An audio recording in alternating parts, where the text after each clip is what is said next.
14 Csos Kangleipak na hayeng ahing nungaidagi Manipur pumbada total shutdown tawgani haina Laothokkhiba adu Matam Kharagi Oina Handokle haina lup asigi maikaidagi fongdorokli hiram asigi matang na ngasi chingmairongda leiba classic grande da pangthokpa pawgi mifam amada 14 Csos Kangleipak ki chairman Yumnamcha Dilukmar na hai lakliba tang 13 state asida census ki thabak thoram sing haunaba lengang na thorang liba sigi mangoinena census ki precondition sing khananaba ngasi fawgi manungda lengang na selaga khananenaba matam thaki lamdam asida leiriba akhang hai demographer media Csos amadi tuan ba furup ki mihut sing yauna khananena bada mifam natraga workshop ama sindrabadi lakliba tang mapan gi ahing nuai dagi total shutdown gi khongjang sangsilagani haina Laothokkhi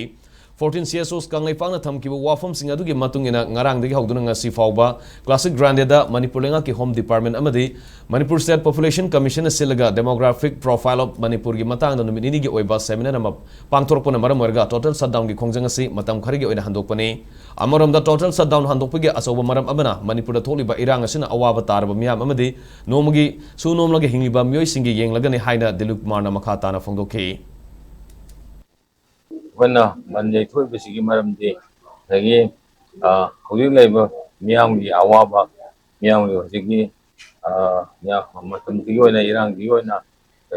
sabat thakoi ke loge poche phangna ba poche tangma ado ba do